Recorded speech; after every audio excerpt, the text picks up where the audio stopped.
kemungkinan bajunya sama dan lain sebagainya itu kan bisa saja terjadi. Ya. Silahkan, monggo. Kemudian pada saat pertama yaitu tentang inspeksi dari EV main relay. Ya, silahkan Bapak dan Ibu cek. Ini terminalnya. Saya rasa ini sama.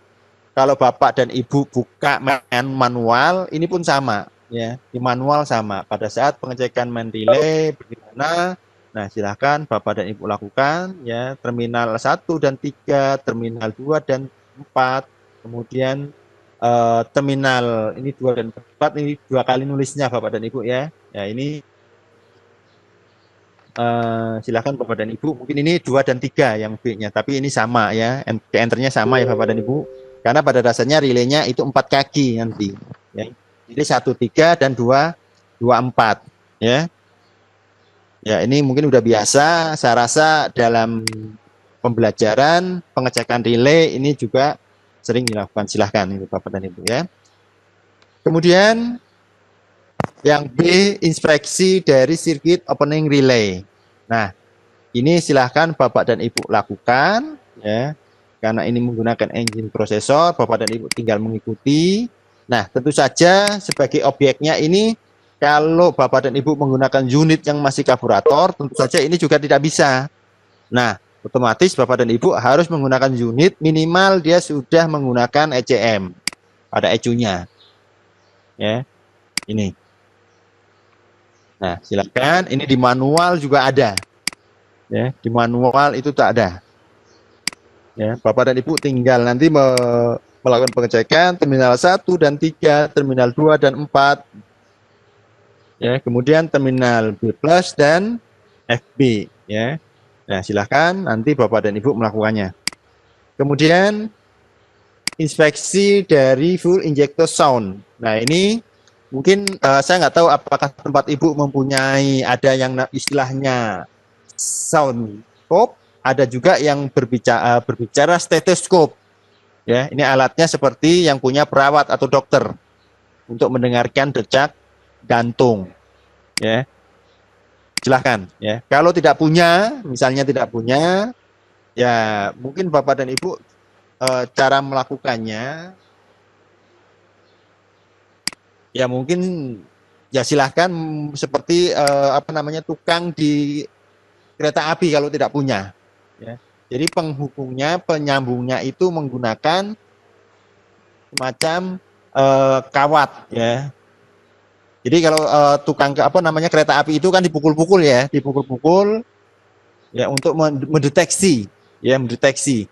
Hingga ada juga yang dia tempelkan antara kawat sehingga bunyinya bagaimana sebagai perambatan ya. Ya ini silahkan kalau bagi yang punya, bagi yang tidak ya silahkan mendeteksinya seperti itu ya. Karena saya yakin masing-masing sekolah juga belum tentu mempunyai ini alat ini, stetoskop atau soundscope ya, soundscope bentuknya sama seperti stetoskop, hanya ujungnya itu agak panjang untuk ditempelkan ke objeknya. Ini untuk melihat injektornya ya, dan ini silahkan disesuaikan dengan unitnya masing-masing ya. Kalau dia 4 silinder berarti injektornya ada 4. Kalau dia ada 8 silinder atau 6 silinder berarti disesuaikan dengan unitnya masing-masing Bapak dan Ibu. Ya. Silahkan. Ya, hanya ini akan melihat atau mendengar kondisi ya, kondisinya normal atau abnormal. Kalau berisik ya, ya. Nah, yang normal kan tidak berisik ya Bapak dan Ibu ya. Itu. Bukan berisik bunyi mesin tetapi berisik bunyinya si injektor itu ya, itu. Kemudian inspeksi untuk tahanan injeksi ya, injektor ini saya rasa Bapak dan Ibu mungkin sudah pernah melakukannya. Ini disesuaikan dengan unit masing-masing. Kalau dia 4 silinder, ini kebetulan yang dibuat ini adalah 4 silinder, ada 4 injektor. Kalau ada yang 6 atau 8 ya silahkan ya. Itu.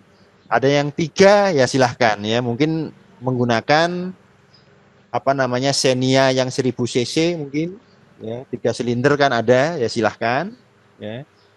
Ini tergantung dari masing-masing unit, ya, masing-masing unit.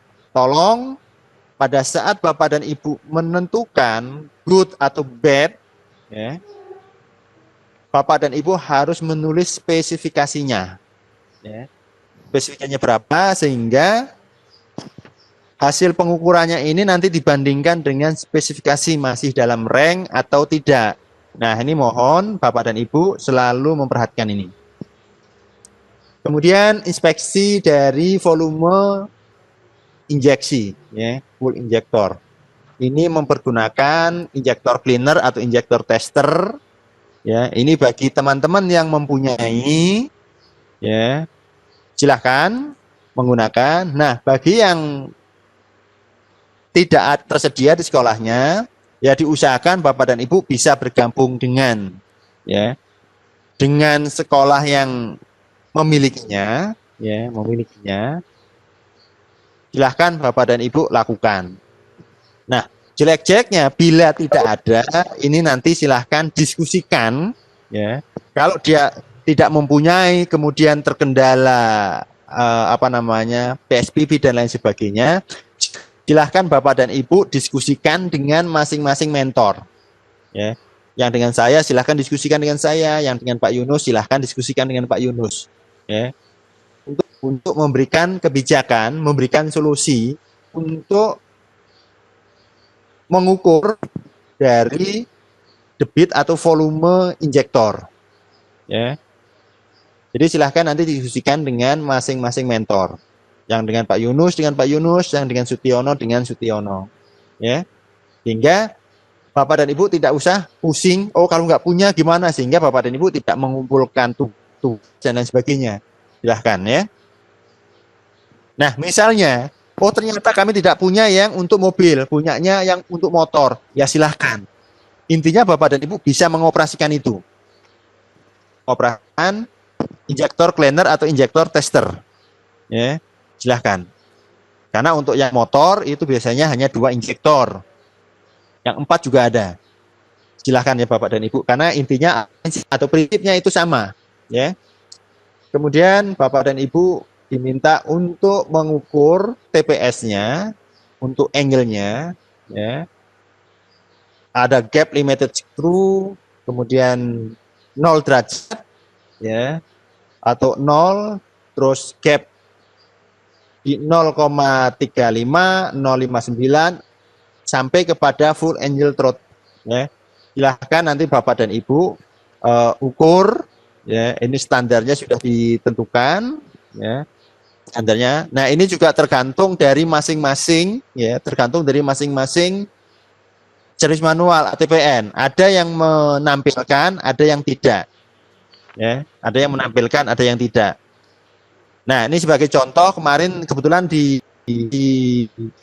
saya itu mentoring juga untuk yang EVI, ya, EVI di TBSM. Nah, kebetulan yang menjadi referensi membuat ini adalah untuk Honda Beat. Nah, kemudian ada yang mempergunakan Honda PCX untuk mengukur gap ini. Kebetulan untuk yang PCX itu tidak diberikan, dia hanya kontinuitas dan tidak, ya.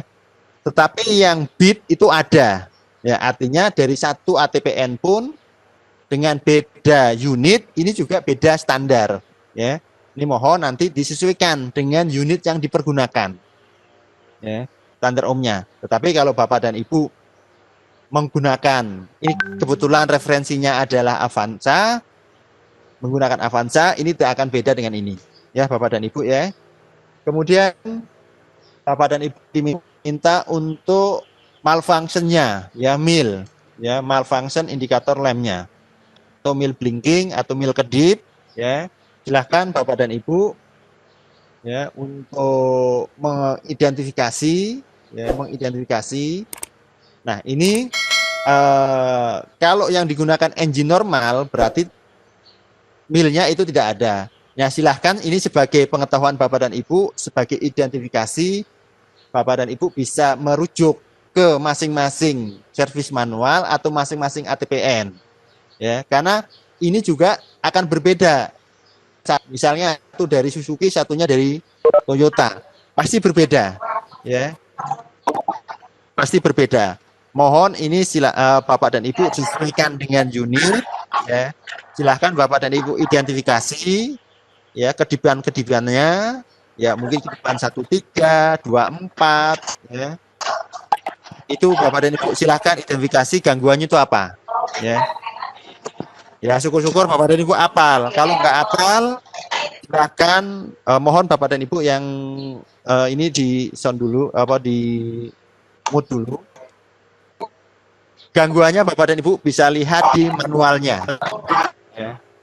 Tidak usah Bapak dan Ibu ngarang, lihat di manualnya. Ya, silahkan Bapak dan Ibu isi. Ya.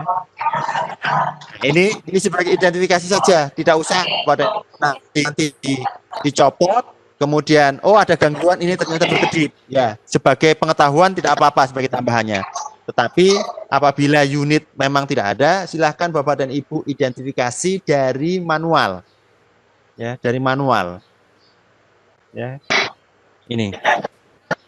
Kemudian Bapak dan Ibu diminta melakukan inspeksi dengan scan tool atau diagnosis scan tool, ya. Nah, silahkan nanti Bapak dan Ibu di trouble. Kalau ini Bapak dan Ibu melakukan identifikasi, di sini Bapak dan Ibu di trouble, mungkin 1 atau 2, ya. Silahkan di trouble. Intinya Bapak dan Ibu mulai bisa mengoperasikan atau menggunakan scan tool atau scanner atau diagnostik tool, ya, tergantung dari ATPN menyebutnya, ya. Kalau di Mitsubishi mereka sebut bukan scan tool atau diagnosis tool, tetapi disebut dengan mute, ya, mute. Ada mute 2, mute 3, ya. Jadi ini silahkan Bapak dan Ibu nanti di trouble, diagnosis trouble-nya gangguan pada sensor apa, ya. Itu. Jadi silahkan nanti Bapak dan Ibu merujuk ke manual, ya, manual.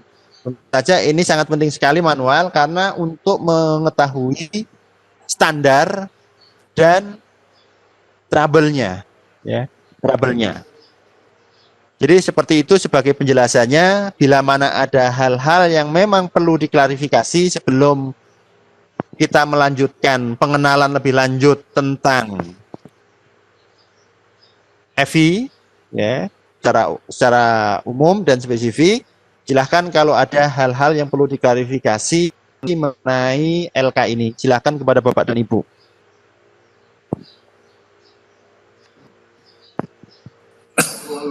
Pak Setiono dari Parasum, Pak Setiono. Oh ya Pak Rasum, silahkan Pak Rasum. Ya, mungkin ini mau cocokkan kembali. Itu di pemeriksaan main relay itu tadi ada pemeriksaan, ya, satu lagi Pak. Nah, ini juga boleh di sini. Ini kan ada terminal 13, lalu 24, lalu satu lagi 24. Mungkin ini baru penafsiran saya, mudah-mudahan benar begitu ya. Kalau kita perhatikan 13 dalam gambar itu kan kuilnya itu, kumparannya. Betul, coil relay, betul. Kemudian 24 itu kan kontaknya. Yes. Berarti mungkin yang dimaksud di sini adalah melakukan pengukuran kontak pada saat kuilnya tidak diberikan tegangan dan pada saat kuil diberikan tegangan untuk yang 24 dan yang satu lagi 24 itu. Mungkin maksudnya begitu barangkali Pak ya. Iya, ya. Oke. Iya. Bisa. Iya, kalau bisa dipahami kalau begitu. Jadi sebenarnya gini, pada saat kita ngecek rilis sebenarnya kan memang tahap pertama mengecek koilnya, kemudian yang tahap kedua mengecek keterfungsiannya atau keberfungsiannya dari kontak relay, ya. Nah, kontak relay itu kan kebetulan yang ada di gambar itu jenisnya normally open, ya Pak ya. Sehingga apakah pada saat nanti berfungsi dia nyambung atau tidak, kan begitu. Artinya setelah coil relay 13 itu nanti diberi tegangan atau beri arus. Nah, 24-nya nyambung enggak? Oke, jadi yang ini saya tambahin ya. Ini saya edit ya, saya tambahin mungkin Pak Yunus ya, biar kita sama ya Pak Yunus. Karena Silakan. jadi ini C ya Pak ya, jangan B. Ya, C dalam kondisi operasi ya Pak ya. iya boleh. Operasi. Artinya 1 dan 3 itu diberi arus.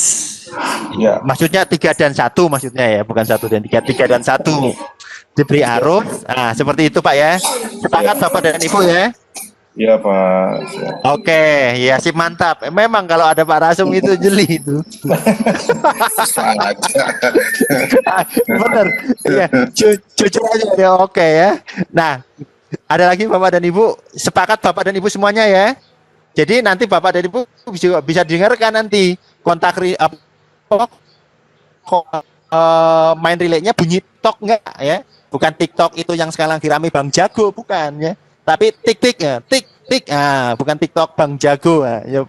Ini Pak Yunus yang seneng ini main TikTok Bang Jago. Ya. Silahkan, ini ada operasi atau kondisi on ya, silahkan. Saya rasa yang ini itu di manual ada ya.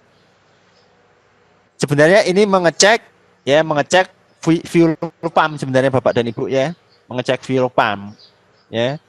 Ini mengecek fuel pump.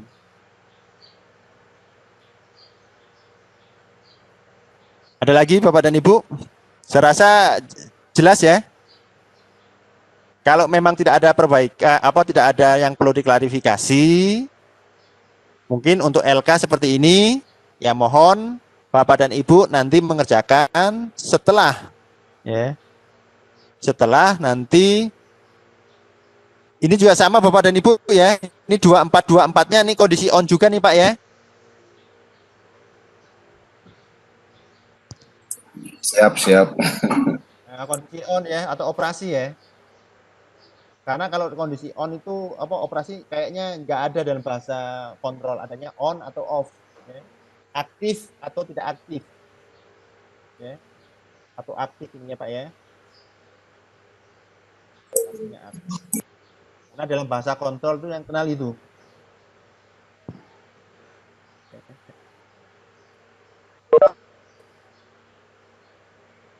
Ada lagi yang perlu diklarifikasi? Pak, tadi kalau nggak ada sound scope tadi menggunakan apa Pak? Kawat yang bagaimana? Pakai batang besi ya, ini juga tergantung kepekaan Ibu ya, tergantung kepekaan. Jadi saya hanya kalau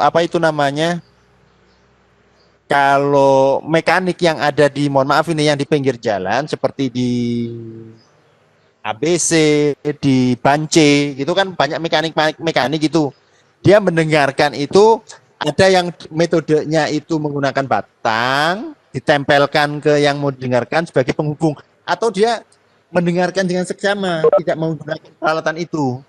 Ya, karena memang jujur saja, saya yakin masing-masing sekolah ada yang punya nggak ini sound scope, ini sound ya namanya, bukan shout ya, sound scope ya, karena sound scope atau stethoscope.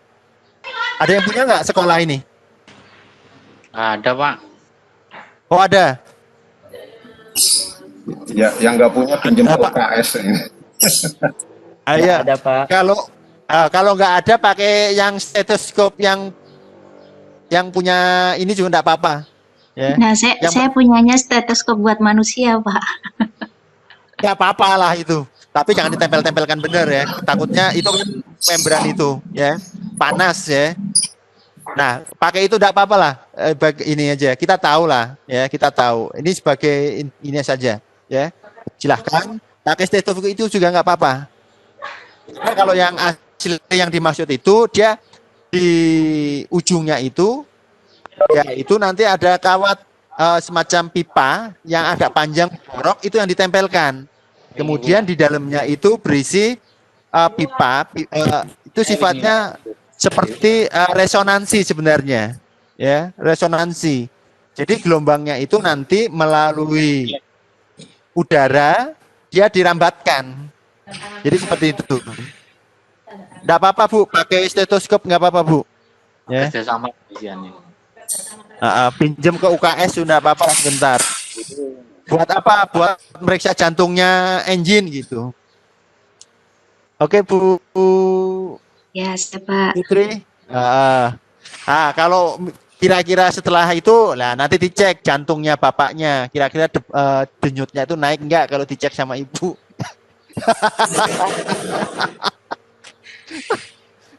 Pak mau nanya Oke, Pak. ada lagi. Ya, silakan. Ini Pak, Pak Heni. Ya, Pak Heni. bawah Pak, maaf Pak. Untuk yang DLK-nya bagian bawah, untuk yang pengukuran tekanan pompa apa tadi, apa di atas mungkin Pak ya? Tekanan pompa. Enggak ada tekanan pompa, Pak. Injektor Injektor, Pak. ya. Ah, Injektor ini semburan. Ini semburan, Nah, ini untuk inspeksi, ini kan kita ngukur pakai multi tester Pak ya? Atau kita ngukur pakai injektor tester itu Pak? Yang mana yang mana? Kalau yang atas mengecek resistansinya, dia pakai avometer atau ohmmeter. Yang ini ya Pak Heni ya, yang D. Ini ohmmeter. Nah, nanti Bapak bandingkan di sini ya spesifikasinya. Biasanya Pak Heni ini kan pakai Ayla ya? Ya, Agia atau Pak. Ayla? Ayla. Nah, lihat spesifikasinya Ayla berapa. Nah, misalkan kalau spesifikasi Ayla nggak ada, kalau Bapak nggak punya, nggak punya, Bapak pinjem-pinjem yang punya Toyota lah, punya Avanza, nggak akan beda jauh itu. Kalau itu nggak ada, ya, itu Pak Heni ya. Jadi ini silahkan, karena ada 4 injektor itu sama. Kemudian yang bawahnya, karena di sini kan diminta ini sebenarnya volume atur nih ya, atau debit yang diminta. Nah, ini ya, Volume maksudnya ini atur. tadi, Pak. Nah, yang ini Bapak menggunakan injektor tester. Nah, ini kalau nggak Nah. ada gimana ini Pak? Nah, kalau enggak ada, nanti Bapak koordinasi dengan mentornya. Ya. Nanti Bapak koordinasi dengan mentornya, WA mentornya. Kebetulan Pak Heni kan mentornya Sutiono. Nah, nanti silahkan koordinasi dengan Sutiono. Karena ini pasti kebijakannya berbeda. Mantap. Kebijakannya berbeda. Ya. Jadi kebijakannya berbeda. Ya. Jadi kebijakannya berbeda. Nah, kemudian Pak, di kami injektornya itu apakah kami nyopot yang injektor mobil atau injektornya berbeda boleh? Nah, kan begitu biasanya. Ya. Ya. Boleh. Misalkan Bapak yang Bapak ukur itu injektornya mobilnya Avanza, kemudian pada waktu mau mengukur debitnya atau mengukur semburannya, karena yang tersedia di sana udah terpasang karena untuk keperluan belajar, yang sudah terpasang aja enggak apa-apa, silahkan. Ya, silahkan. Yang penting Bapak nanti bisa membandingkan. Karena idealnya masing-masing injektor itu cc-nya sama. Daya muncratnya itu sama. Ya, antara injektor 1, injektor 2, injektor 3, injektor 4. Harusnya semburannya itu sama. Jangan sampai injektor 1, injektor 2, injektor 3, injektor 4 dalam waktu yang sama jumlah cc-nya itu berbeda-beda. Ya. Karena kalau cc-nya berbeda-beda, kemungkinan itu kalau manusia kencing dalam waktu yang sama cc-nya beda, itu biasanya ya satu kena prostat, yang kedua kena penggumpalan saluran kemihnya, mungkin ada batu kemihnya dan lain sebagainya. Nah, seperti itu. Jadi ya ini idealnya sama nanti, tetapi kalau hasilnya beda, Bapak kan harus membandingkan keseluruhannya ini, ya. Nanti standarnya berapa? Jadi seperti itu Pak Heni ya. Satu Kalau lagi. ada, Bapak. Ya, yang mana Pak Heni?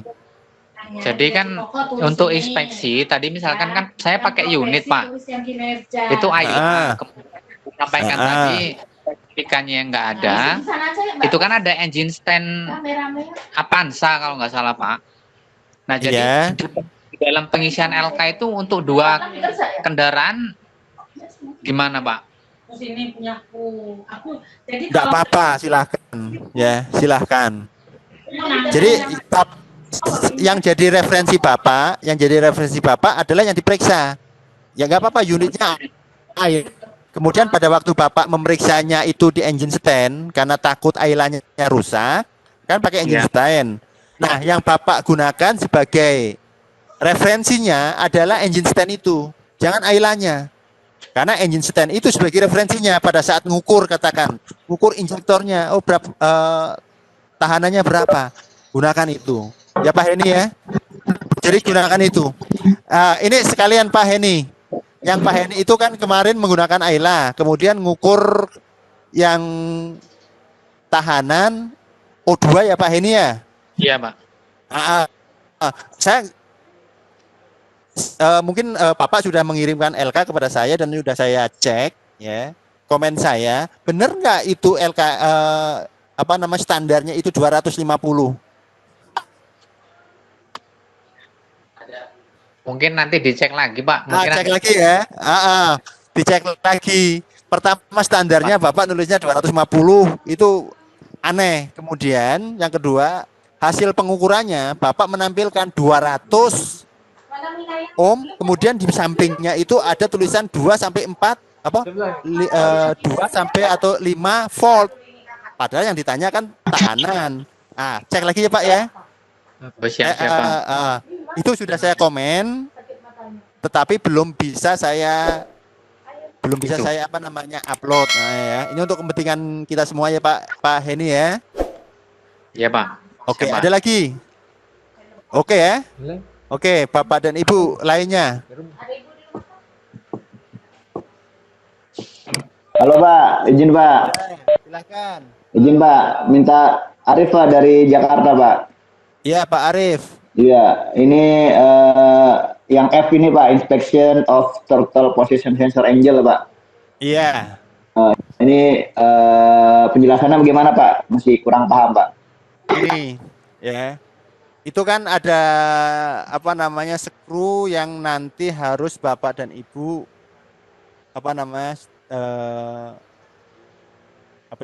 di adjust ya Pak ya. Artinya itu nanti menyesuaikan dengan TPS itu kan fungsinya untuk mengatur berapa derajat ya, katakan pedal gasnya nanti ditekan gitu ya. Nanti itu kan seperti potensio sebenarnya ya, seperti potensio. Nah, seperti potensio sehingga tahanannya itu akan berubah-ubah. Nah, tahanan berubah itu di sini itu ada gapnya. Artinya di limited punya itu nanti Bapak adjust. Pertama itu kan dalam kondisi idle. Iya, betul Pak. Ya, dalam kondisi idle. Nah, idle-nya itu dianggap itu nanti nolnya gitu. Nah, nanti 0 derajat Pak. Iya, 0 derajat. Ya. Derajatnya kan idle itu 0 derajat. Iya. Karena kan nggak mungkin juga dalam kondisi idle derajatnya itu artinya derajat ini derajat relatif pada saat kondisi idle. Nah, nanti ada full angle gasnya ditekan penuh itu berapa? Jadi seperti itu.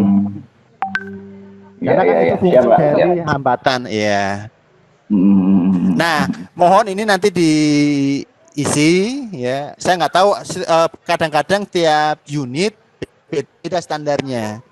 Ya, ada yang memberikan standar ini, ada yang tidak. Tetapi kebetulan ini sudah diberikan. Jadi seperti itu, Pak. Izin Pak. Ya, silakan. Yang full angel turtle itu ada tandanya itu apa Pak? Strip itu Pak. Maksudnya Pak. Gimana? Yang di full angel turtle di bawahnya itu ada strip. Itu maksudnya apa Pak ya? Gini. Ini kan di sini di full angel ini kan 3.300 sampai 10.000.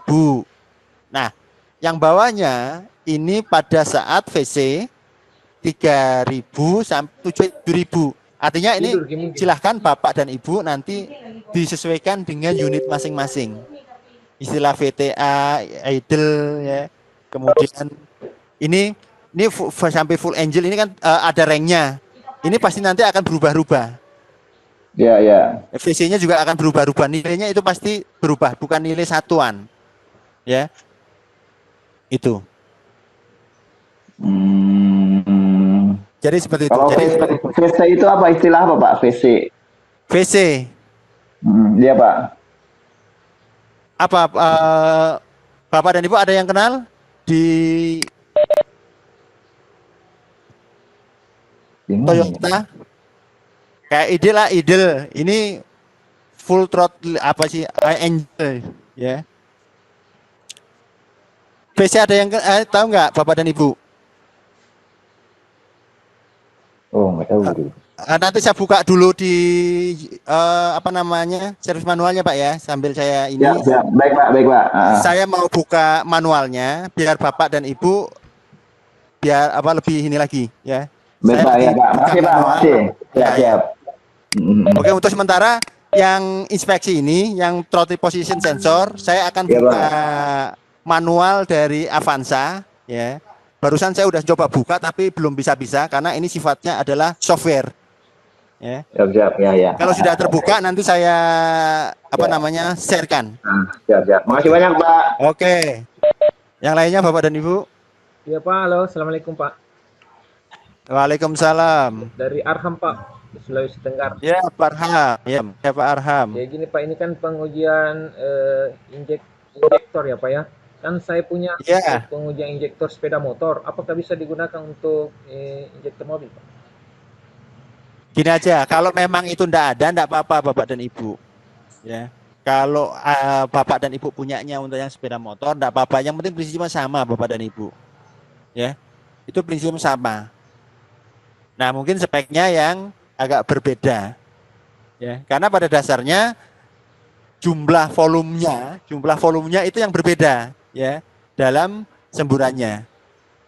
Ya, nanti Bapak dan Ibu menggunakan apa itu namanya injektornya menggunakan yang sepeda motor karena nggak cukup untuk pakai yang mobil. Oh iya. Silahkan ya. Kebetulan Pak Arham dengan saya. Ya. Siap, Pak. Oke. Jadi bisa motor Pak ya? Silahkan enggak apa-apa. Oke Pak. Yang penting Bapak dan Ibu tahu. Ya. Tahu Pak ya. Terima kasih Pak.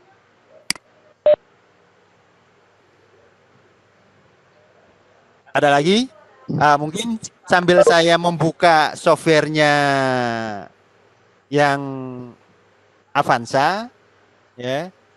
Mungkin saya serahkan terlebih dahulu ke Pak Yunus. Mungkin untuk masalah LK saya akhiri, ya. Silakan Pak Yunus. Izin Pak. Ya. Izin Pak. Untuk LK ini Pak dikumpulkannya palingnya kapan Pak ya? LK6 nanti dikumpulkan setelah mendapatkan informasi kepastian LMS sudah on. Jadwal Pak, izin Pak, jadwal post testnya Pak, akhir Pak. Oh, jadwal post test itu kalau nggak salah karena pertemuan kita ini kan tanggal 25 terakhir. Ya, Pak. Ya. Post test itu biasanya itu sehari setelah berakhir, berarti tanggal 26-an planningnya. Hari Kamis. Tetapi nanti ya secara pastinya akan diberikan jadwal oleh teman-teman admin LMS karena kita masih menunggu LMS ini bisa digunakan. Jadi seperti itu Pak ya. Nanti akan ada pemberitahuan. Ya, oke. Siap. Silakan Pak Yunus. Sambil saya ini. Oke, ya baik. Saya mencari ini. Oke, silakan Pak Yunus. Ini saya tutup dulu. Ya, oke. Iya, baik Bapak Ibu. Saya coba masuk di materi sedikit. Mudah-mudahan bisa. Karena di mentoring minggu lalu kalau tidak salah pas diskusi itu tidak tuntas. Nah, saya sudah sampaikan nanti kita lanjutkan di pikon berikutnya. Jadi mungkin saya coba masuk ke materinya. Tapi meskipun saya pada dasarnya menyampaikan materi, menyampaikan PowerPoint, itu pada dasarnya yang Bapak Ibu tanyakan tadi terkait dengan LK, pada dasarnya kan ada di dalam materi. Nah, itu sebabnya ya mudah-mudahan semakin memberikan kejelasan bagi Bapak Ibu. Saya untuk menghemat waktu, ini sudah pukul 9.47, saya langsung share konten.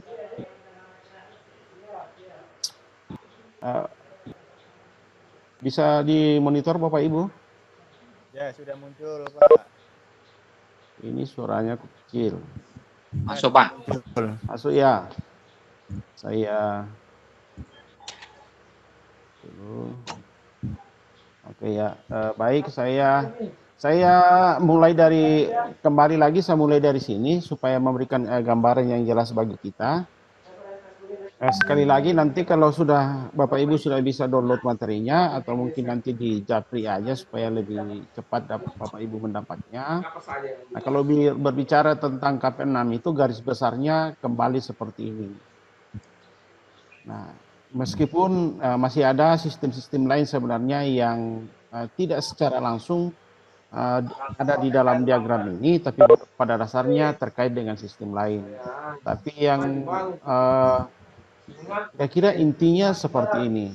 Jadi kalau saya mulai dari kanan, sekali lagi akan dimulai dari air induction system, kemudian fuel system, kemudian controllingnya. Controllingnya inilah yang menggunakan apa namanya ECU. Ada yang menyebutnya ECU, ada yang menyebutnya ECM. Silakan saja, tapi pada dasarnya sama saja. Nah, saya udah selesai semua, jadi kemarin nunggu. Saya mulai dari air induction system. Jadi nanti di air induction system ini air induction systemnya ini sekali lagi nanti ada beberapa sensor yang menyensor tentang terutama jumlah udara yang masuk ke apa namanya ke tank intake seterusnya ke silinder. Nanti itu ada beberapa sensor yang menyensor. Nah, misalnya saja IAT, tapi yang paling yang digunakan sebagai basic nanti bagi injektor untuk menentukan jumlah bahan bakar masuk adalah sensor yang mengukur jumlah udara yang masuk ke dalam intake selanjutnya ke silinder. Nah, ada yang disebut dengan map sensor kemarin, mass airflow, kemudian ada yang manifold absolute sensor, atau kadang ada yang menyebutnya PIM, tergantung tipenya yang saya sudah sebutkan minggu lalu. Nah, ketika jumlah udara atau temperatur udara dideteksi, maka nanti injektor ini akan menginjeksi sejumlah bahan bakar sesuai dengan kebutuhan pada saat itu. Nah, dari fuel systemnya sendiri saya ulangi lagi, dimulai dari fuel tank, kemudian fuel pump, filter, dan regulator, terakhir injektor tentunya.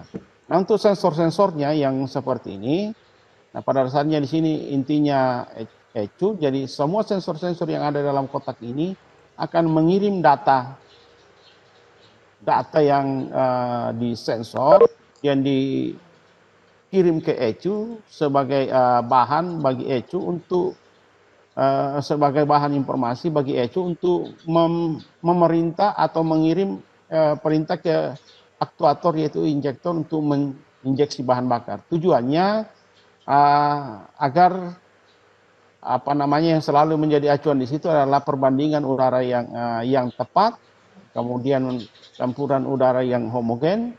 Nah, ujung-ujungnya nanti terkait dengan proses pembakaran yang ada di dalam silinder. Nah, ini apa namanya konsep dasarnya ini pada dasarnya sama tapi tipe yang berbeda. Saya tidak lama di sini. Nah, seperti ini kalau disederhanakan, nah kira-kira seperti ini. Jadi ada air induction systemnya, kemudian ada fuel system. Nah, nanti akan sistem bahan bakarnya inilah nanti yang dikontrol oleh ECU berdasarkan data-data yang dikirim oleh sensor-sensor yang ada. Nah, kalau mau disederhanakan seperti ini kira-kira, jadi ada sensor-sensor, kemudian ECU, kemudian aktuator. Nah, ini contoh-contoh sensornya dan aktuatornya. Kalau IAT nanti akan menyensor temperatur udara yang masuk. Nah, ini kaitannya nanti dengan massa jenis dari udara. Nah, kemudian ada map atau ini levelnya agak sama. Yang jelas ada yang ini tekanan, kemudian ini jumlah udara. Ini untuk dua tipe EPI yang berbeda. Kemudian TPS juga. WTS atau WCT. Nah, inilah yang saya sebut tadi, terkait juga dengan sistem-sistem yang lain. Kemudian CKP, CMP, kemudian O2 sensor, dan mungkin aja untuk tipe lain masih ada sensor yang yang belum saya tuliskan di sini. Nah, pada saat ini saya coba memanfaatkan waktu yang ada untuk menjelaskan fuel sistemnya. Nah, di fuel system kalau tidak salah di LK-nya tadi pemeriksaannya itu injektor ya. Tapi tidak apa-apa, saya akan jelaskan sedikit bagaimana sih sistem bahan bakarnya ini. Pada dasarnya gambar ini dikutip dari slide pertama yang saya tampilkan di atas tadi. Jadi dimulaikan dengan fuel tank. Yang namanya sistem bahan bakar pasti dimulai dengan fuel tank.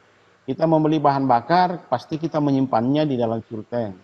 Nah, kemudian dari fuel tank ini akan disalurkan tentu menggunakan fuel pump.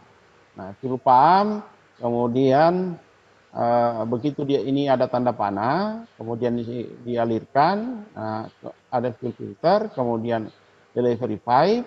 Nah, selanjutnya ke injektor. Tapi di sini ada komponen tambahan yaitu pressure regulator. Nah, saya coba menjelaskan sedikit tentang spek-spek ini.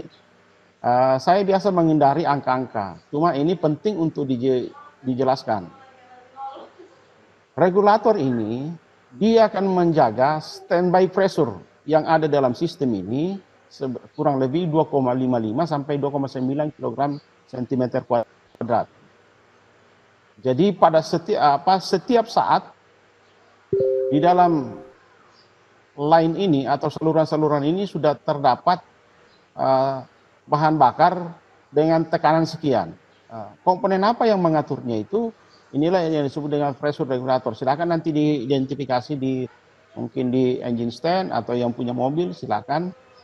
Nah, ini yang agak penting dijelaskan.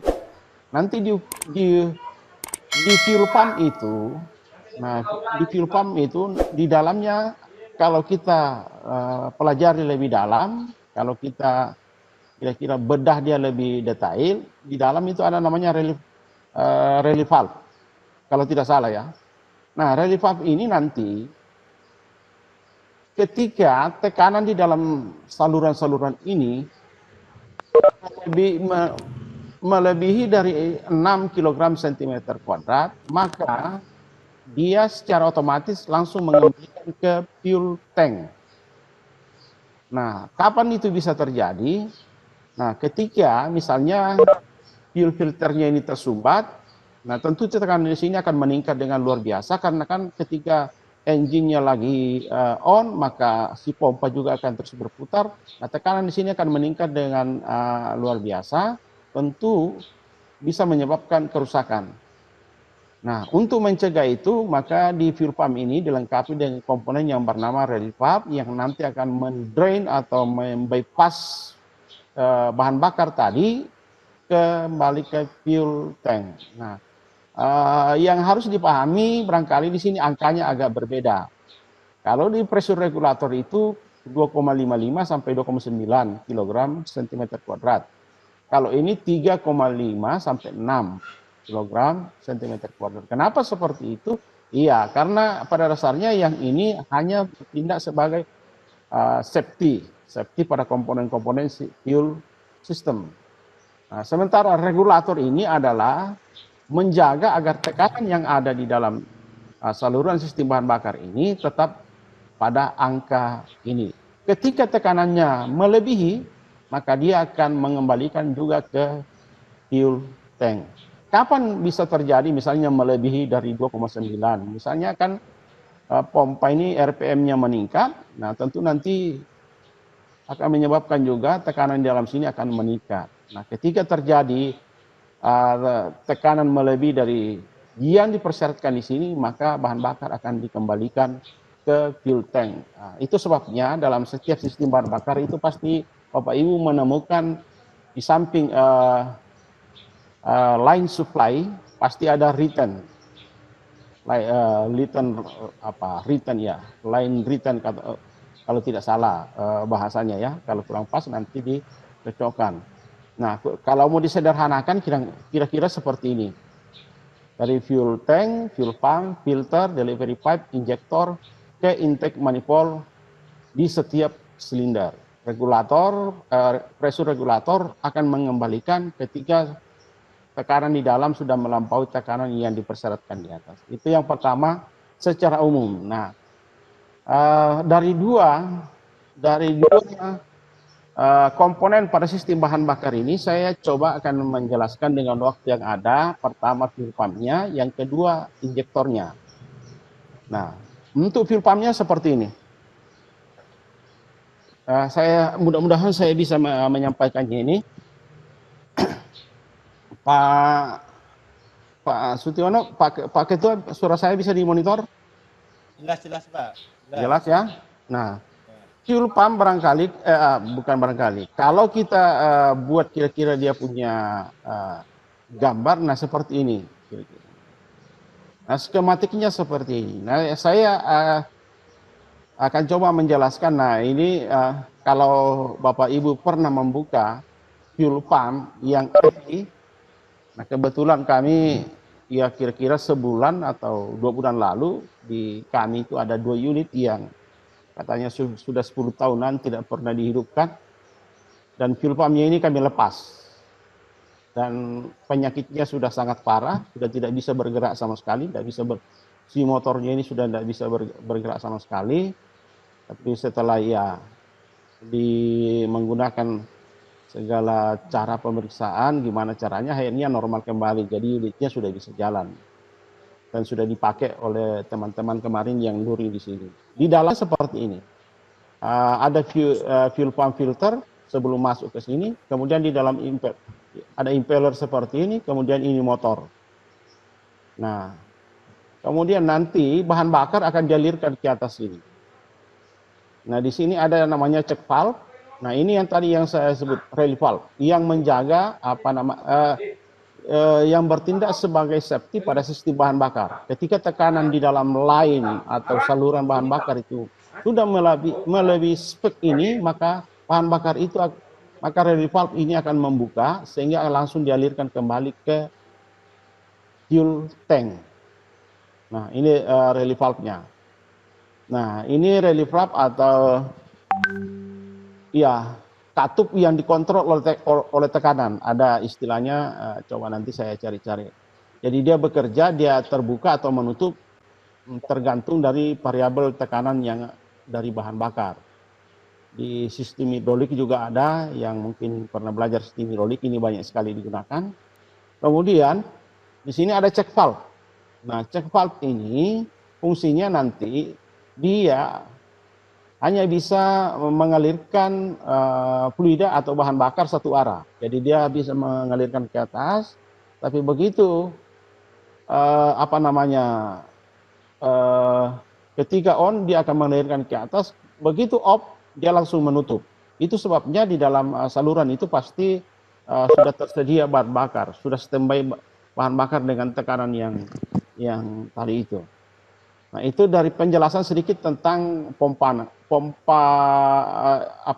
fuel pump ini. Nah, konstruksinya kurang lebih seperti ini. Nah, sekarang cara kerjanya seperti apa? Nah, ini skematiknya seperti ini. Ini ada kalau sudah saya kurang tahu apakah mungkin bisa saja mungkin gambarnya agak beda tapi prinsipnya sama. Tapi saya coba menjelaskan kira-kira bagaimana cara kerjanya. Kalau tidak salah yang di LK itu memeriksa ini heavy relay. Kalau tidak salah ada juga circuit opening relay. Heavy relay dengan circuit opening relay pada prinsipnya sama aja Bapak Ibu. Coba Bapak Ibu perhatikan, namanya juga relay ya, konstruksinya seperti itu. Di dalam pasti ada coil. Nah, ketika coil ini diberi arus, maka di coil itu pasti timbul kemagnetan. Nah, nanti akan menarik si plat kontak ini terhubunglah dia. Nah, jadi sama aja. Jadi ini kita sudah bicarakan kemarin basicnya itu di motor starter, di pengertian, di pengisian juga sudah bicara. Kalau relay pada dasarnya komponen yang sangat sederhana. Hanya, dipastikan nanti terminalnya seperti ini. Nah, saya coba jelaskan untuk fuel pump ketika switch-nya masih off, artinya kita tidak melakukan apa-apa. Nah, perhatikan, nah di sini tidak ada arus yang masuk, ini masih berarti belum terhubung. Nah seperti ini, apa yang terjadi? Ya pompa juga tidak akan aktif, tidak akan berputar. Nah, ini fuel pumpnya ini. Fuel pump ini konstruksinya, nah dalam sirkuitnya atau skematiknya seperti ini. Nah ini ada ECU-nya, jadi dia sudah paling tidak menggambarkan slide pertama tadi yang saya tampilkan. Ini untuk switch posisi off. Nah ketika on, nah Bapak Ibu ketika on, saya mundur sedikit. Yang tadi itu kalau pemeriksaan relay ini posisi tidak ada arus, ya berarti yang diperiksa terminal sini, terminal sini. Entahlah ya karena bisa saja yang jenis satu dengan yang lain berbeda. Yang jelas seperti ini, kalau koil yang terminal sini dengan ini pasti harus ada hubungan, harus ada continuity. Untuk posisi ini, untuk yang terminal di atas ini tidak ada continuity karena belum terhubung. Nah, ketika seperti ini, nah kita memutar kunci kontak atau switch ke posisi on, ke IG atau on, berarti arus masuk ke dalam sini. Nah sekarang ini untuk di EV relay-nya sudah terhubung, berarti sudah aktif. Nah ini kalau diperiksa, Pak, di sini ada hubungan, di sini juga ada hubungan. Bagaimana dengan circuit opening relay? Belum. Nah karena arus dari IG ini yang diteruskan ke sini, nah cuma sampai di sini, nah belum mengaktifkan si circuit opening relay-nya, tapi ya circuit opening relay dengan EV relay untuk posisi on. Bagaimana dengan pompanya? Apakah sudah aktif? Ya, tentu belum, karena arus belum sampai di fuel pump. Nah dari posisi off, sekarang IG, nah untuk posisi kita memutar ke ST ini sama dengan, coba Bapak Ibu ingat-ingat kemarin yang KP1, kita putar kunci kontak ke posisi ST. Nah coba Bapak Ibu perhatikan, EV relay-nya aktif, ininya juga sudah aktif, si circuit opening relay. Nah, cuma ini yang saya harus jelaskan sedikit. Bagaimana mekanisme sirkuit opening relay ini bisa aktif sehingga pompa juga, fuel pump-nya juga bisa aktif. Jadi, Bapak Ibu ketika switch atau kunci kontak kita ke posisi ST, maka akan di ST ini akan mengirim sinyal STA ke ECU, kemudian masuk ke basis dari transistor, kemudian menuju ke emitor. Nah pada saat itu arus yang sudah standby tadi di terminal FC ini akan mengalir juga ke massa. Nah pada saat itu maka aktiflah circuit opening relay. Akibatnya arus akan diteruskan ke fuel pump. Nah, negatifnya kan sudah standby, tinggal menunggu positifnya. Pada saat itu, pompa sudah aktif. Nah, yang berikut yang harus diingat baik-baik, ketika mesin sudah hidup, dan kunci kontak ini kita kembalikan ke IG atau on. Nah, kalau yang ini tadi yang mengaktifkan, kalau pada saat di ST yang mengaktifkan circuit opening relay itu karena adanya sinyal STA yang ke ECU, kemudian mengirim ke basis transistor, sehingga aktiflah si circuit opening relay ini, akibatnya harus diteruskan ke fuel pump. Nah, kalau yang untuk ketika mesin sudah hidup, kembali ke posisi IG atau on. Nah perhatikan, untuk ST-nya sudah terputus. Tapi yang mengaktifkan circuit opening relay ini tetap aktif untuk menjaga agar fuel pump ini secara kontinu juga tetap aktif, itu adalah sinyal NE. Nah sinyal NE ini nanti akan mengaktifkan si basisnya ini ke emitor, sehingga arus yang dari FC juga tetap akan mengalir ke massa, sehingga ini tetap akan aktif terus, akibatnya pompa juga bisa aktif terus. Nah, kira-kira penjelasannya seperti itu untuk fuel pump. Nah, sekali lagi saya cuma bicara barangkali sedikit fuel pump karena waktunya sangat singkat. Nah, saya pindah ke injektor sedikit. Di LK tadi kan ada pemeriksaannya itu yang sudah ditanyakan. Nah, pada saat Pak Sutiono tadi menyampaikan LK, jadi saya sementara buka-buka, bisa dilihat enggak ya? Kelihatan enggak ini? Nah, iya, lihat. Dikit. Deketin dikit, Pak. Nah, deketin dikit. Ini. Nah, kelihatan. Nah, kelihatan. Nah, jadi begini pada dasarnya, baik sensor-sensor maupun aktuator, metode pemeriksaannya itu ada di dalam manual book seperti ini.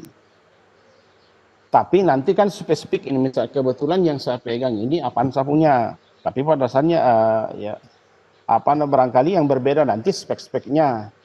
Nah, tapi secara umum saya akan menyampaikan apa sih nanti yang diperiksa kalau Bapak Ibu melakukan pemeriksaan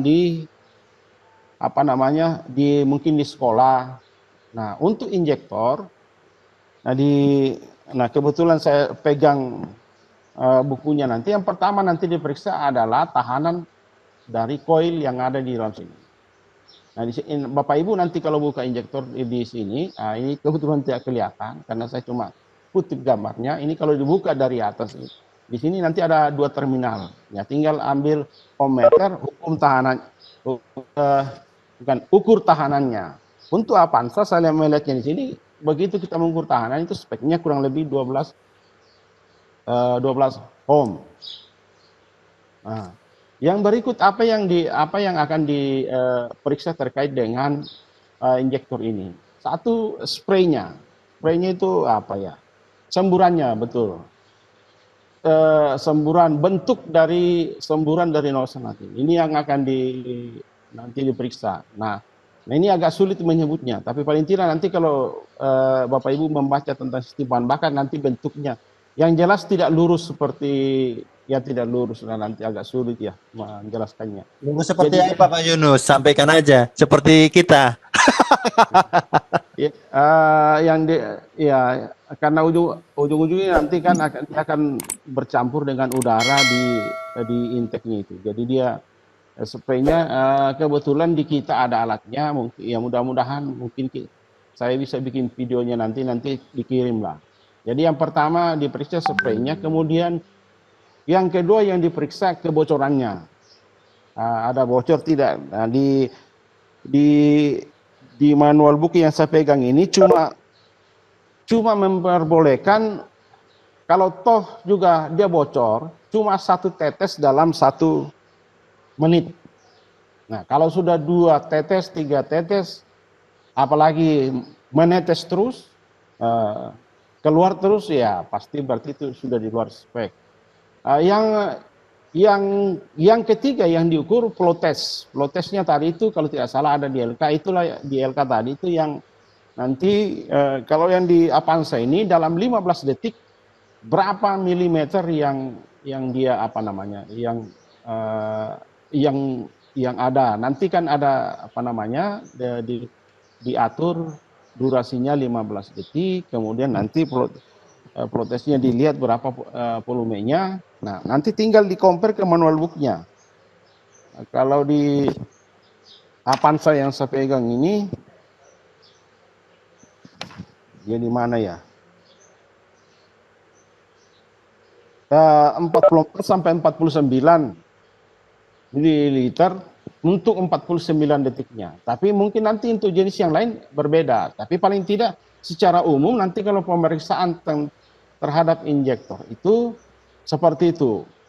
Satu, tahanan yang ada di solenoid sini diukur, kemudian di-compare ke manual book-nya, yang berikut dilihat semburannya seperti apa atau spraynya seperti apa, yang berikut kebocorannya, yang terakhir tadi yang flow testnya. Nah, ketika ada di antara yang kita periksa itu tidak sesuai dengan spek, bahasa manual booknya bahasanya ya tinggal ganti. Tapi toh juga kemarin ya ini kita mau sampaikan tidak enak lagi. Kemarin juga kita buntu, toh akhirnya juga bisa dipakai di sana setelah dengan segala cara digunakan untuk memperbaikinya.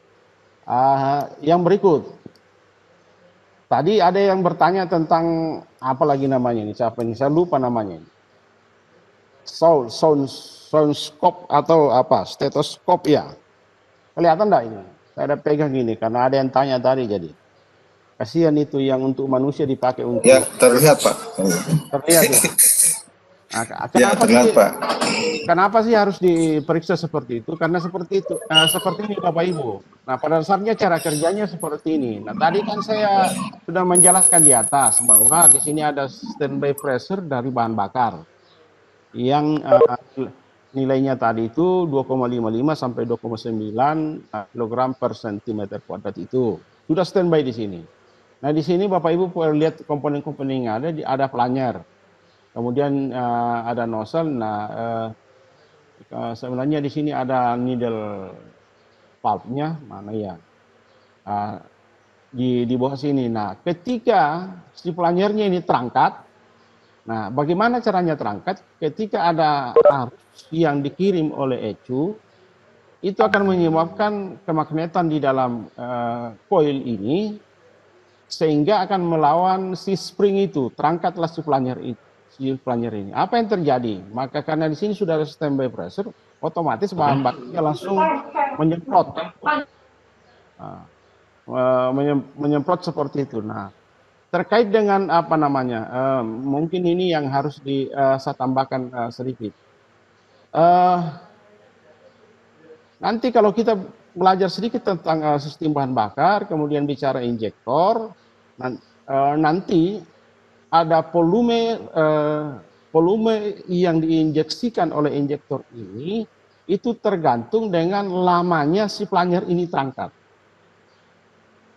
Besar kecilnya volume yang diinjeksikan bukan karena dia terangkat sedikit, terangkat setengah, atau terangkat full, tapi pada dasarnya setiap si kumparan atau coil ini mendapat arus kemudian terjadi kemagnetan, maka pelanyar ini akan terangkat. Yang menentukan jumlah volume dari injektor ini adalah durasi lamanya si pelanyar ini terangkat. Nah, misalnya mungkin kendaraan kita lagi bebannya lagi besar, misalnya mungkin naik tanjakan, penumpang full, otomatis kendaraan kita membutuhkan bahan bakar yang lebih banyak, maka nanti si ECU akan mengatur lamanya si pelanyar ini terangkat. Nah, kemudian yang penting di sini durasi atau lamanya pelanyar ini mengangkat itu dikontrol oleh ECU. Ini makanya di sini dari ECU. Nah, sekarang ECU memerintahkan itu berapa lama dia mengangkat. Nah, itulah fungsi dari sensor-sensor. Nanti sensor yang mengirim informasi ke ECU, kemudian ECU memberikan perintah ke injektor ini. Wah, ini cuma kendaraan kita cuma idle. Nah, apa yang terjadi? Si ECU akan memeriksa, ya cukup kira-kira 1 detik atau 2 detik dia mengangkat. Tapi ketika seperti yang saya sampaikan tadi itu, beban lagi tinggi, misalnya naik tanjakan, maka nanti si ECU akan memerintahkan si injektor ini agar durasi terangkatnya pelanyar ini lebih lama karena butuh injeksi bahan bakar lebih banyak. Nah, yang dideteksi pakai soundscope ini atau stetoskop ini adalah ketika dia terangkat turun ini ada suara tapi ya tidak, ya untuk lebih jelas mendengarnya ya pakai alat seperti ini. Nah, ketika pakai alat seperti ini tidak ada suara lagi sedikit, bunyi sedikit pun, dipastikan berarti ini kan tidak ada, pelanyar ini tidak terangkat. Berarti ada masalah dengan injektor kita. Nah, ini yang saya sudah janjikan sensor-sensor lain, tapi saya pikir saya stop dulu sampai di fuel system. Di fuel system ini saya stop dulu sampai di sini. Nah, silakan Pak Sutiono kalau ada yang mau ditambahkan atau mungkin ada yang mau ditanyakan, silakan Bapak Ibu. Yang ini untuk cara kerja sensor-sensor ini, mungkin kalau ini waktunya juga sudah sangat singkat, kita mau bicarakan juga nanti tidak tuntas juga. Jadi mungkin di pertemuan berikut aja. Ya, mungkin itu yang saya bisa sampaikan, tambahan sedikit tentang fuel system dan penjelasan cara kerja berapa kok. Iya, dua komponen aja yang saya sampaikan tadi, satu fuel pump, yang satu injektor, karena itu yang saya pikir sangat penting di fuel system. Silakan Pak Sutiono kalau ada di. Oke, mungkin sudah lengkap sekali yang disampaikan oleh Pak Yunus tadi ya Bapak dan Ibu ya, mengenai secara teorinya baik itu dari sensor kemudian di aktuatornya tadi ya. Saya hanya ingin menampilkan ini untuk yang pemeriksaan TPS ya, karena pada saat pemeriksaan TPS itu yang diminta itu kan gap pertama itu gap limit 0, kemudian 035, 059 dan full angel throttle ya itu. Nah, kemudian tadi ditanyakan tentang VC, VTA, EDL, terus E2 itu apa? Kan seperti itu Bapak dan Ibu ya. Langsung aja saya akan buka untuk manualnya Pak ya untuk pemeriksaan ini. Saya share dulu sebentar ya, walaupun waktunya tinggal beberapa menit lagi. Nah, mungkin sambil menunggu nih Bapak dan Ibu, perlu kami sampaikan bahwa pada materi ini banyaknya Bapak dan Ibu harus mereferensi ke manual. Pada saat Bapak dan Ibu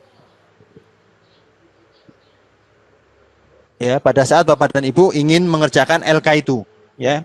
Simbol-simbol yang tadi kami sampaikan, VC dan lain sebagainya, kemungkinan ini kan berbeda Bapak dan Ibu ya. Kemungkinan berbeda untuk masing-masing ATPN ya. Tadi ada yang menyampaikan VC itu apa dan lain sebagainya. Yes. Sudah terlihat Bapak dan Ibu? Halo? Jelas, sudah Pak. Ya? Nah, ini pemeriksaan throttle body ya. Ini saya ambil dari manual, Nah, yang pertama yang diminta itu kan di gambarnya itu gap ya Pak ya. Gap yang mana? Nah, mungkin bagi teman-teman nanti. Nah, ini ada gambar ya Bapak dan Ibu. Kursor saya bisa melihat ya Pak ya. Diperiksa throttle. Di sini ada satu throttle stop screw. Throttle lever terus A tidak bercelah. Nah, ini Bapak dan Ibu yang dimaksud tadi. Sudah terlihat Bapak dan Ibu? Jelas Pak. Ya. Oke, bentar. Nah, ini yang saya lingkarin Bapak dan Ibu ya. Jadi ini nanti, nah bagaimana pengecekannya? Pengecekannya masing-masing mempunyai kode yang berbeda-beda. Ya, masing-masing mempunyai kode yang berbeda-beda. Silahkan dikondisikan sesuai dengan manualnya. Ya. Sesuaikan dengan manualnya. Tadi istilah yang ada VTA, E2, EDL, E2 itu kebetulan referensinya itu masih mempergunakan yang Toyota 2005 ya. Nah, kalau Bapak dan Ibu mempergunakan yang saya buka sekarang ini manualnya itu adalah Toyota 2015. Jadi berbeda istilahnya. Ya, Bapak dan Ibu.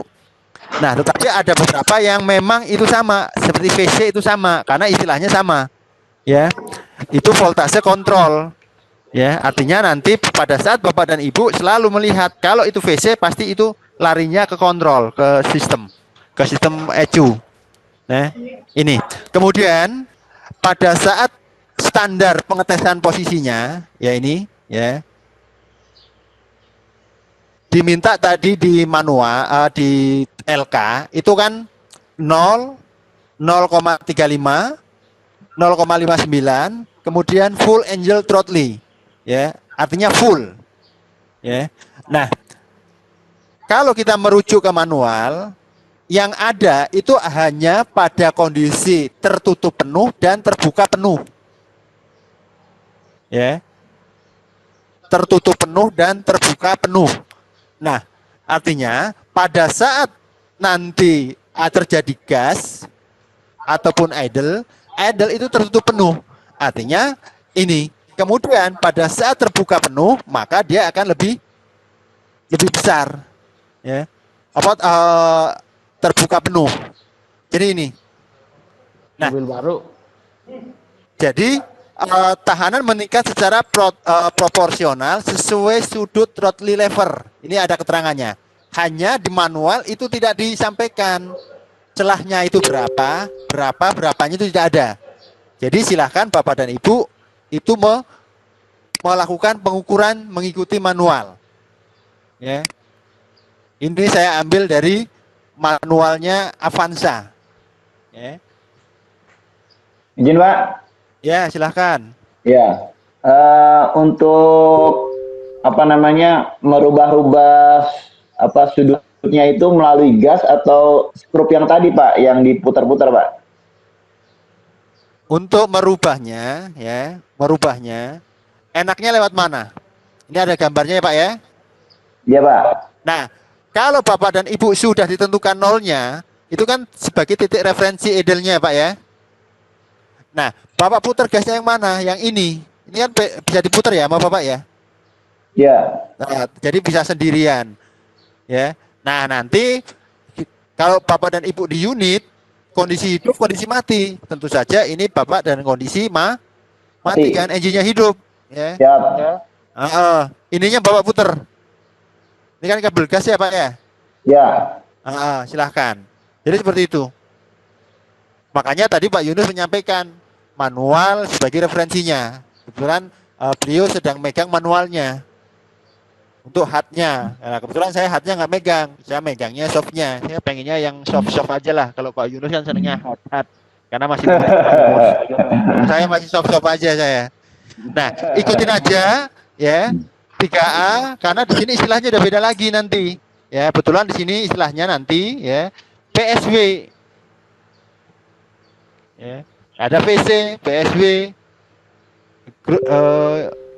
Nah ini istilahnya udah down. Nah ini, jadi ikutin yang sudah ada. Nah kebetulan saya pegang yang fotokopian, ya. Saya pegang yang fotokopian untuk yang pada Ibu menggunakan yang berbeda.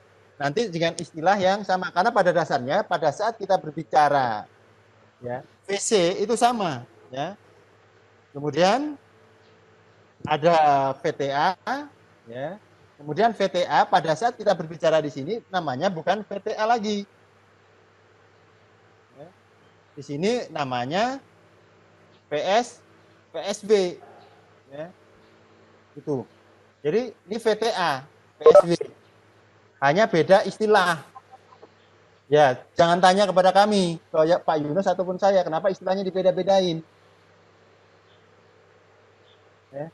Jadi kami hanya mengikuti apa yang ada di manual. Jadi seperti itu Bapak dan Ibu ya. Mohon nanti Bapak dan Ibu sesuaikan aja. Nah, misalnya pada saat Bapak dan Ibu memang tidak mempunyai unit yang spesifik yang ada, kalau memang nggak ada, gunakan, walaupun versinya beda, misalkan Bapak punyanya itu Avanza 2005. Kebetulan yang Bapak oprek, yang Bapak jadi bahan atau objek itu 2015 atau 2020. Nggak apa-apa untuk pembelajaran Bapak dan Ibu. Ya, untuk pembelajaran. Jadi untuk pendekatan. Jadi untuk angka, ya, untuk angka tadi gap-nya 0,35 dan 0,59, Bapak dan Ibu menentukannya, ya, itu menggunakan apa itu namanya filler gauge, ya, pakai filler gauge untuk mengukur berapa nanti tahanannya. Jadi seperti itu Bapak dan Ibu. Pak Sutiono, saya bisa ini sedikit? Ya silahkan Pak. Bisa digeser naik biar kelihatan yang throttle bodinya itu. Geser Naik. naik Oh, sedikit, yang Pak. throttle. Nah, yang ini kan? Ya, betul. Mungkin ya mungkin gambarnya kurang cukup Pak. Tidak apa-apa. Ini Bapak Ibu bisa apa namanya? Karena ini Bisa. software. Ini software ya tidak apa. Mungkin begini Bapak Ibu terkait dengan throttle body. Nah, ini salah satu apa namanya? Saya pikir komponen yang sangat penting yang harus kita bisa pahami peranannya di kendaraan kita. Pada dasarnya begini, ini kan untuk memahami secara utuh ini pada dasarnya kita seolah-olah, tapi ya mudah-mudahan benar bahwa Bapak Ibu itu sudah memahami bagaimana sih cara kerja atau kira-kira proses pencampuran bahan bakar dan udara pada yang konvensional, yaitu karburator. Nah itu dulu sebenarnya punya berangkat dari sana. Nah, sekali lagi itu kita menganggap bahwa itu Bapak Ibu sudah paham. Nah saya kembali ke throttle body, TPS sensor. Nah sudah disampaikan tadi bahwa pada dasarnya di dalam ini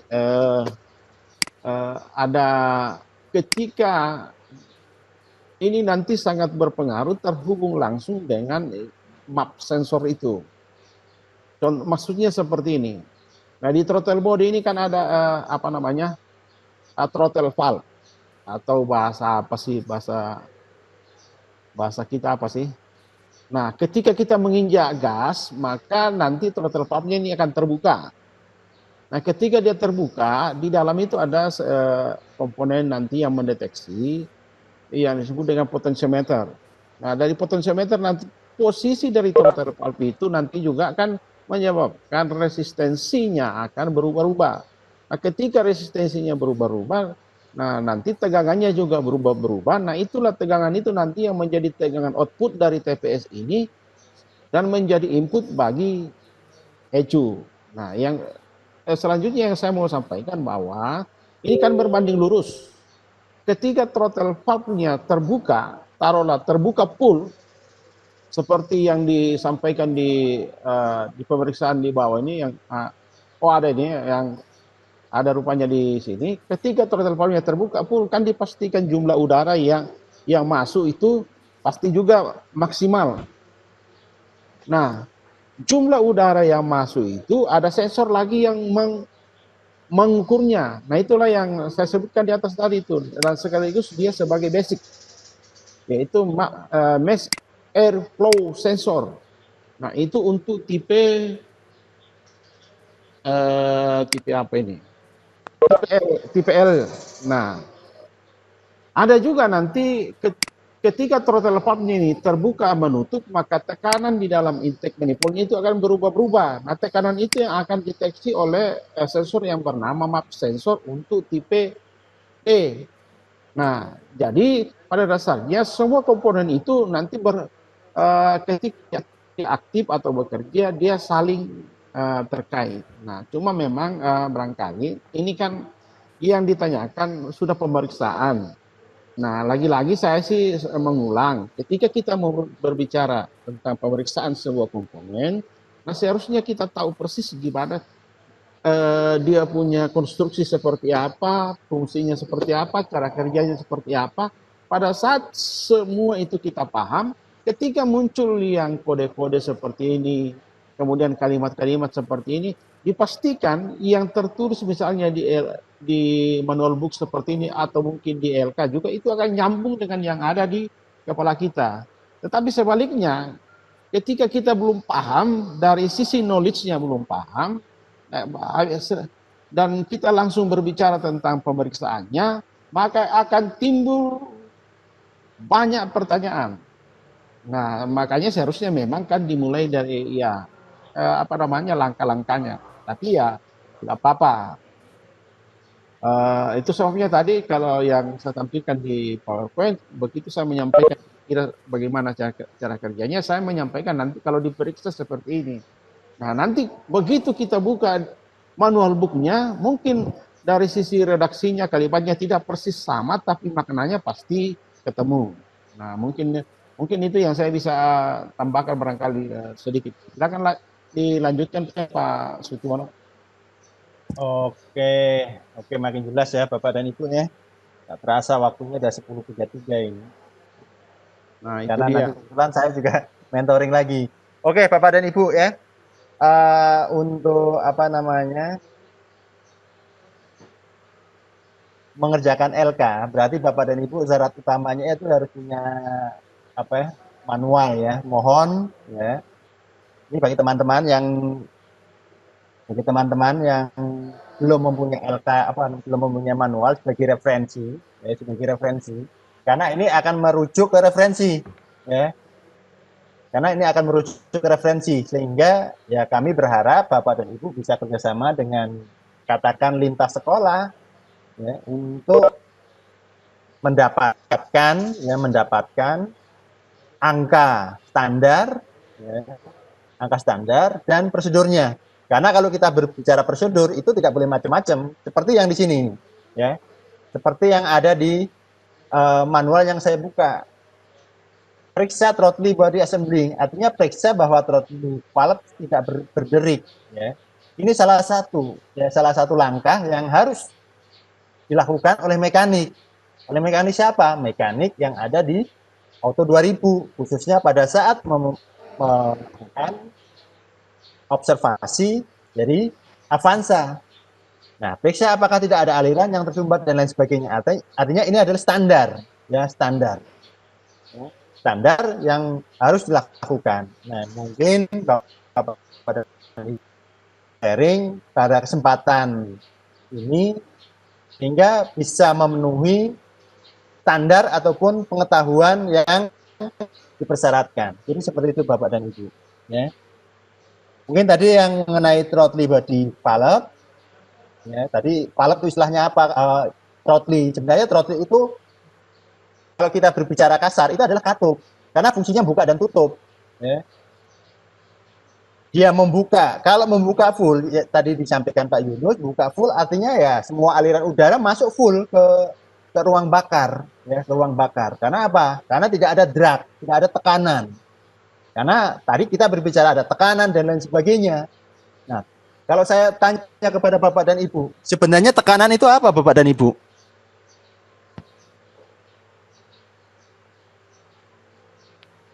Kalau Bapak dan Ibu sering mendengar tekanan ya Pak ya.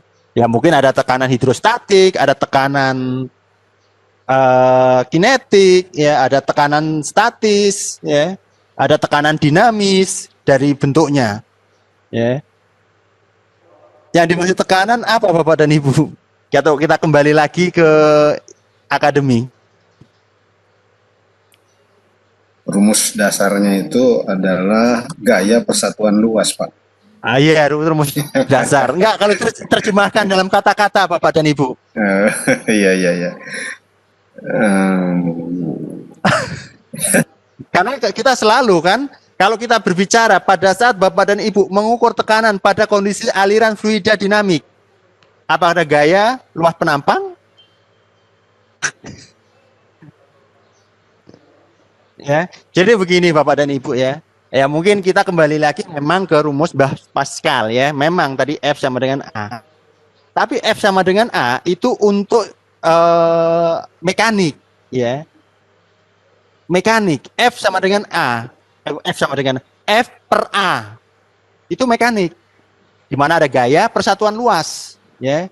Itu mekanik. Tetapi kalau kita berbicara fluida, syarat tekanan satu terjadi pada apa? Ruangan tertutup. Itu pertama. Ya. Kalau kita berbicara Pascal kan itu. Ya, tekanan akan terjadi dalam ruangan tertutup dan menyebar ke segala arah. Yang arahnya tegak lurus dan sama besar, kan begitu. Arahnya tegak lurus pada bidang. Nah, kemudian kalau kita berbicara yang statis mungkin oke. Bagaimana dalam kondisi ini dinamis? Ya, Bapak mungkin pernah mendengar ada orifice dan lain sebagainya, Pak ya. Ternyata tekanannya itu berbeda. tekanan itu akan terjadi bila mana ada hambatan, ada drag, ada resistan. Itu terjadi. Baik itu dinamis, statis, hidrostatis, itu pasti terjadi. Ya, ada hambatan.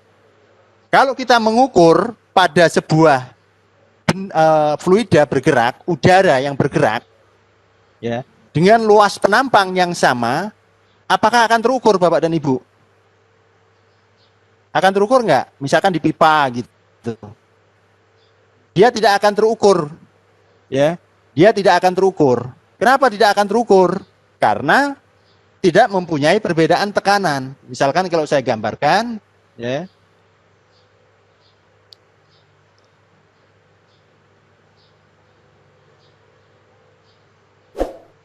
Ya mungkin ini kita kembali lah ke basic tekanan, ya, karena ini penting. Ya. Karena ini penting. Nah,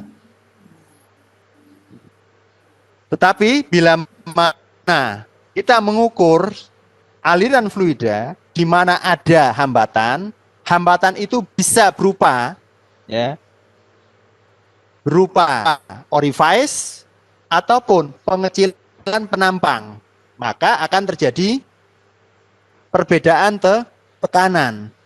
Ini saya mau ini tapi nggak bisa-bisa. Ya. Ini pasti ada perbedaan penampang. Nah, pada saat kita berbicara orifice, pasti kecepatannya itu pun akan berbeda. Ya.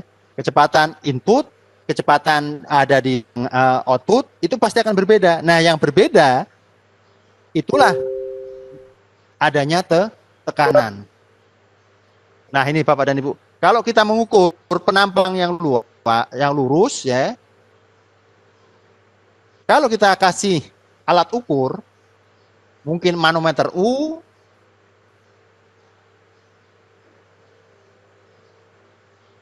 nah, maka tekanannya tidak akan berbeda. Ya. Tekanannya tidak akan berbeda. Tetapi kalau Bapak dan Ibu mengukur ada ruangan, kemudian Bapak dan Ibu kasih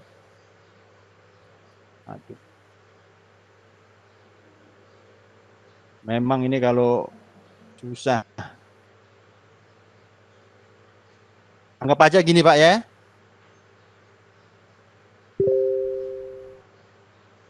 Ternyata susah gambarnya.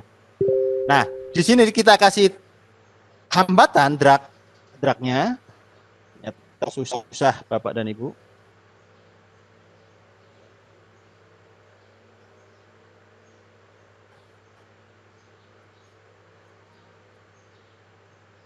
Nah, kita kasih hambatan, maka aliran tekanannya itu akan berubah Bapak dan Ibu. Ya, jadi itu. Jadi intinya dalam bahasa apapun, mungkin hidrolik, pneumatik. Karena kalau kita berbicara teknik fluida, ya, pasti kita berbicara tekanan, ya. Pasti berbeda, ada perbedaan tekanan. Inilah yang ada dragnya. Ya mungkin menggunakan sentimeter Hg ataupun Bapak dan Ibu kasih di sini pressure gauge, pasti ini juga akan memiliki perbedaan dibandingkan yang di atas. Ya di atas itu sama. Nah, itu konsep tekanan, ya. Jadi tekanan akan terjadi apabila ada hambatan. Sebenarnya itu kalau kita di dalam aliran fluida, tekanan itu adalah rugi. Adalah rugi. Ya. Karena debitnya itu kurang kalau kita berbicara aliran fluida. Tetapi apabila kita ingin memanfaatkan jadi tenaga, maka kerugian itu menjadi tekanan. Ya, tekanannya itu nanti dia akan membuat gaya yang gaya yang ditimbulkan. Jadi seperti itu Bapak dan Ibu, ya. Jadi tadi ada tekanan, ya tadi banyak sekali ada tekanan, tadi penyesuaiannya, ya. Tadi disampaikan dengan bukaan throttling-nya, ya, throttling-nya apakah itu full, setengah dan lain sebagainya. Ini akan berpengaruh terhadap mapnya, ya, mapnya. Magnet apa namanya? MA AP, absolute pressure, magnitude, absolute pressure. Ya, jadi tekanannya. Modul. Apa Pak? Modul Absolute pressure ya Pak. Modul Mas. MPA masa modul? Mass air pressure. Manifold, manifold absolute pressure. Ya, makanya namanya absolute ya. Karena dia tekanannya tekanan absolut kemarin yang saya sampaikan. Ya, kemarin saya sampaikan. Kalau dari jenis referensinya, tekanan itu ada tekanan absolut, tekanan gauge, dan tekanan vakum. Nah, kalau dari jenisnya ada tekanan hidrostatis, statis, tekanan dinamis, kan seperti itu Bapak dan Ibu. Tapi intinya tekanan itu adalah terjadi karena adanya hambatan. Itu aja ya Bapak dan Ibu. Karena ini udah jam 10.04. Mungkin itu yang bisa kami sampaikan. Mudah-mudahan Bapak dan Ibu bisa menyelesaikan semua LK-nya dengan cepat ya. Dan sesuai dengan batas waktu nanti yang diberikan setelah LMS itu bisa diikutin atau di websitenya bisa kita ikutin sesuai dengan informasi dari admin LMS. Ya, mudah-mudahan Bapak dan Ibu bisa menyelesaikan ini sampai mentoring yang ke-12. Mungkin itu aja karena mengingat waktu jam 10.45. Terima kasih atas perhatiannya. Saya pribadi mohon maaf apabila ada hal-hal yang kurang berkenan. Akhir kata, wassalamualaikum warahmatullahi wabarakatuh. Saya serahkan kepada Pak Yunus. Silakan Pak Yunus. Oke, baik. Terima kasih banyak Pak Sutiono terkait apa yang disampaikan tadi. Untuk sebagai penutup, karena ini topiknya kalau mau bicara ini kita bisa disampaikan dengan baik. Cuma memang karena waktunya sangat singkat. Tapi sebagai penutup dari saya, kalau dari segi knowledge, pengetahuan, misalnya kita bicara taruhlah topiknya kayak tekanan tadi atau mungkin berbicara tentang sensor ataupun aktuator. Kalau sisi knowledge-nya, kalau unitnya berbeda atau mungkin merek berbeda, pada prinsipnya ya hampir sama. Itu seharusnya sama. Nah, yang mungkin yang dikatakan berbeda tadi, kalau kita sudah masuk di proses pemeriksaan pengerjaan dengan mungkin kode yang berbeda dan seterusnya. Tapi dari segi pengetahuannya, nah itu sebabnya biasa kita di pendidikan itu mengambil kalau saya mau menggunakan bahasa garis tengahnya. Tapi begitu kita bicara mungkin merek tertentu, nah disitulah mulai ada timbul perbedaan. Tapi dari sisi pengetahuannya atau knowledge-nya pada dasarnya ya sama saja. Nah, barangkali itu yang sebagai penutup karena waktu juga sudah 10.46. Kalau tidak salah nanti hari Rabu atau hari Kamis. Nah, mudah-mudahan di hari Kamis kita bisa lebih masuk di materi. Nah, saya sih lebih cenderung ke situ masuk di materi. Nah, begitu sampai di materi baru singgung sedikit, bukan singgung, memberikan pencerahan penjelasan tentang nanti apa yang ada di LK. Karena antara sebenarnya materi yang kita berikan, mentoring yang kita berikan dengan LK itu satu kesatuan. Nah, kalau langsung bicara LK-nya akhirnya ketinggalan yang lain. Nah, itu barangkali yang mungkin sedikit membuat mentoring kita akhirnya bahasanya materi yang ada di kita ini agak sulit kita kejar. Mudah-mudahan nanti hari Rabu bisa lebih efektif. Mungkin itu dari saya juga menyampaikan kalau ada yang kurang pas ya mohon maaf, nanti sampai ketemu di hari Rabu atau Kamis di mentoring ke-12. Nah, mungkin itu yang saya bisa sampaikan. Pak, silakan ke Pak Deden atau Pak Sutiono.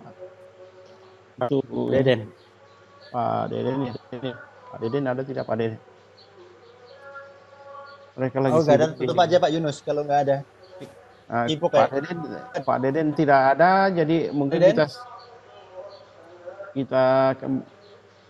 kita serahkan ke Pak Ketua aja untuk menutup kita di dalam doa. Silakan Pak Rasul.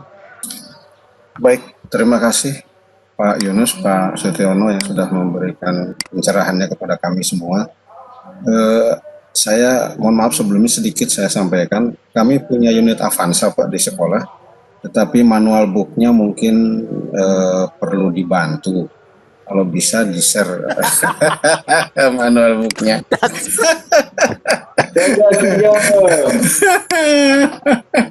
Ya karena itu agak mungkin bisa membantu besok dalam kegiatan kami.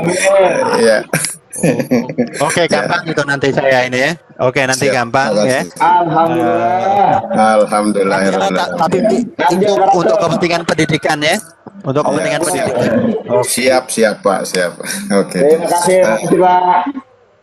Makasih Pak Arif, ya sama-sama.